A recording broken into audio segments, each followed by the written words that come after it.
All right, guys, I just ended yesterday's vlog, so I'm going to be starting this one from tonight, and it'll go in tomorrow, which is whatever. I think it's kind of cool. But I just skated up here to an overlook, which is on the other side where the sun sets. And I'm really hoping that my phone can capture this in any decent way, because this is freaking beautiful.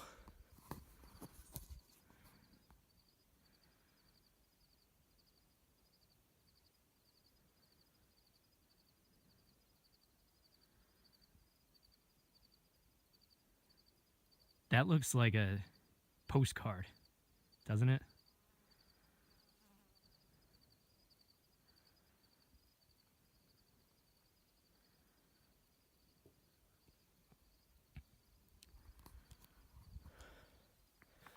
Tell you what, guys, if I had a dog, a couple of friends, or, you know, a partner, whatever, I could stay in this forest forever. But for now, I'm heading back to the Jeep because I am getting absolutely devoured by mosquitoes, which I hate mosquitoes so much. They're so frustrating. It doesn't just hurt. You don't just get the marks from them. It's so annoying having them all over you. And I already hit myself with bug spray. I don't know, I guess they're resistant to it or something. So I'm gonna go back to the Jeep and play some chess against the computer or something like that. And next clip will be tomorrow morning. Okay, it's not quite morning yet, but I got back to the Jeep. I put my stuff in the front seat, locked everything while the tailgate was still open, climbed through the back, laid down, took my phone and my keys out of my pocket, laid them down next to me, and then the tailgate wouldn't shut. So I got out to figure out why, and, you know, so I could have a good angle to get things out of the way and push it. And as I got out, I realized there was a garbage bag that was on the ground. So I go over to grab it. Tailgate now just decides to close itself completely. Keys are still in there, completely locked out.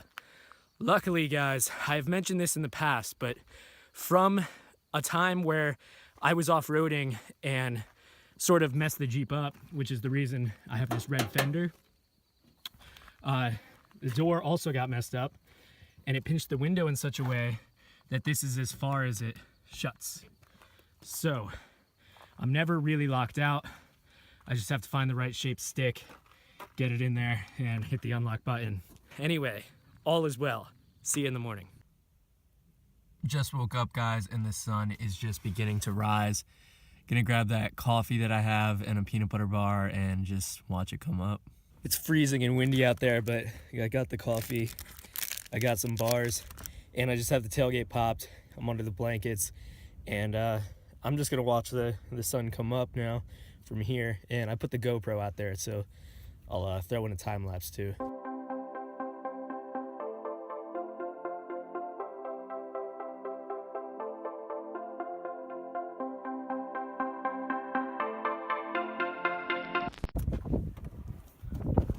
That's it for this spot, guys.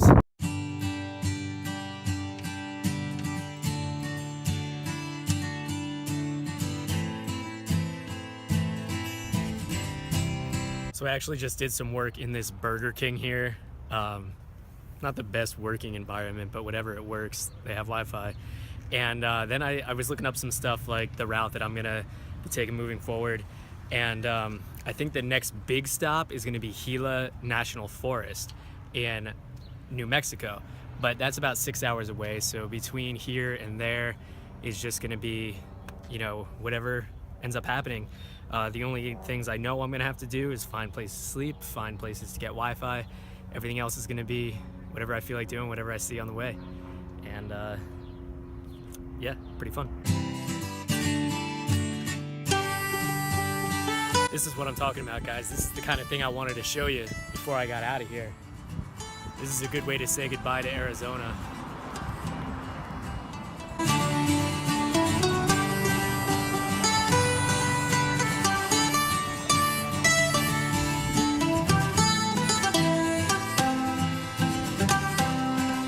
Cruising down Highway 60 right now, guys, and it's pretty cool because I see license plates from Indiana, Minnesota, Ontario I saw. So it's cool to be among like the travelers. You know, we're all making our way across the country. It's nice because like you spend so much time being like a stranger to like a local area and you kind of feel weird. And then like that's why I like rest stops and like hotels and stuff like that, because it's like the travel culture is there. Everybody's kind of there for the same reason, and it makes you feel like you're part of something in that way. So yeah, kind of cool.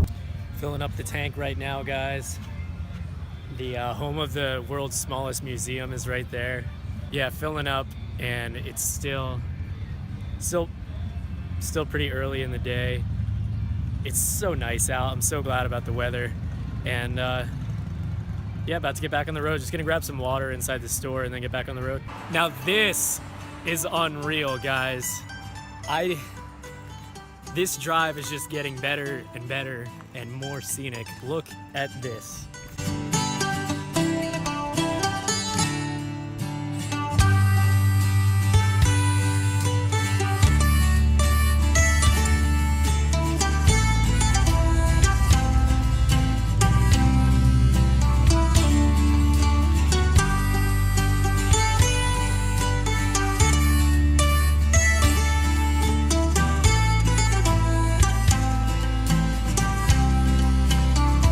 I don't know how well you can tell with the camera, but this is freaking massive. The running water down there, I kind of feel like swimming in it.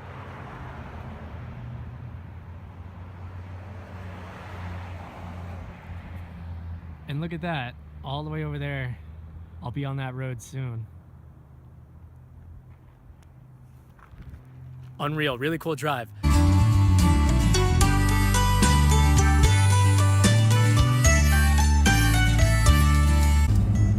Looks like my gas gauge has failed.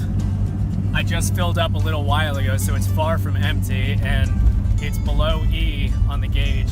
I don't know where I'm at with gas because I kind of ended up going further than anticipated because this just goes forever and it's just more and more beautiful.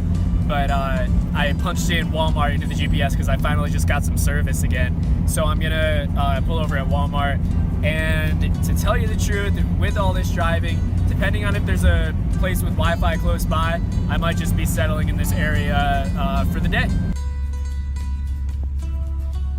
Filled it back up, and now it says it's full. I can't be mad. I wanted to tell you guys one of the best things that has happened. I'm just unloading good news on you guys like every video now, but this is I know I've talked about my dad before on the channel about how he is the one who gave me, you know, a whole bunch of assistance with getting the Jeep ready to do this, as far as like mechanical stuff. And I mean, the Jeep has made it the entire last 7 months with like no actual problems that left me stranded or anything like that. And it's thanks to, you know, all the help that I've had from him that has been true. He knew that I had the death wobble, and he knew that I was having those issues with the Jeep. And what he actually did, he told me to go to find a good reputable mechanic in Arizona. So that's what I did, a guy that knew Jeeps. And I went in and I asked him about the death wobble. I let him know what I was thinking it was. And this was actually after I had already gone and done a bunch of checks. Checked a bunch of things through the advice from Bleep and Jeep. If you guys, you know, if you do Jeeps, if you like Jeeps and you don't know about the channel Bleep and Jeep, go check it out. I'll put the link like probably right here up at the top, whatever. Guy knows like everything that you have to know about owning a Jeep, maintaining it, and he has like a bunch of tricks and tips and stuff like that. None of them showed to me to be that they were failing in any way. And this guy said the same thing after he looked over it. And what he actually decided, right when he looked at the tires, at the way that they were wearing, he said, that's what is causing it all. He said, you know, I've had this kind of thing happen to tires before. He was like, you do some off-roading, right? And I was like, yeah. And he was like, when was the last time you rotated your tires? And I was like, it's been a while now. And he said, yeah, if you're gonna be off-roading these and going on the road and you don't rotate them all the time, this is the kind of thing that's gonna happen. He said if we replace those tires, everything is gonna be good. And then my dad bought me brand new tires this is what the Jeep mechanic recommended to me. We got the same size as the last ones, but these are scramblers, which are more of like a half cruising on the highway, half off-road thing. So more of like a hybrid than an all-terrain, because the all-terrains were just, you know, a little bit aggressive to be driving like across the country and everything. And I think that's one of the reasons that they got so bad as well. So these things, check out the tread on them.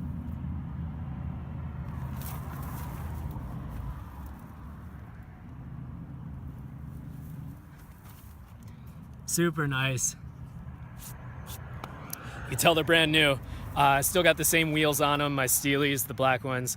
And yeah, but the main point is that when you look up causes of death wobble, even if you go to Bleepin' Jeep, which is like the #1 YouTube resource that I trust for Jeeps, you'll almost never see tires as a cause.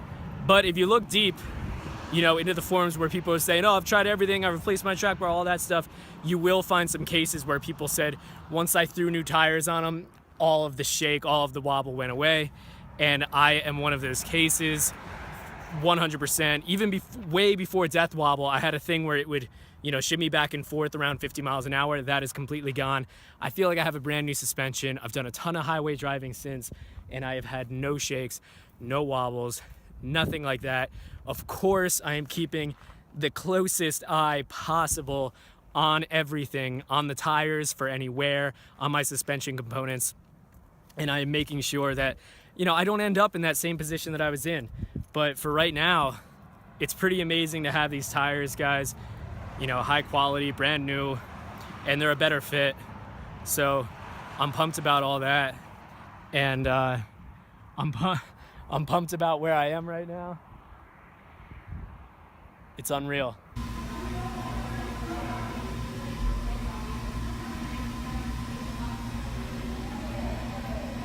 All right, guys, I just finished up doing all my work, and I was right. I am going to just end up staying here at this Walmart parking lot and sleeping because I am exhausted now, and it seems like a fine place to stay. So I want to thank you guys for watching. If this is your first time watching any of my videos, I want to encourage you to check out some of my past ones.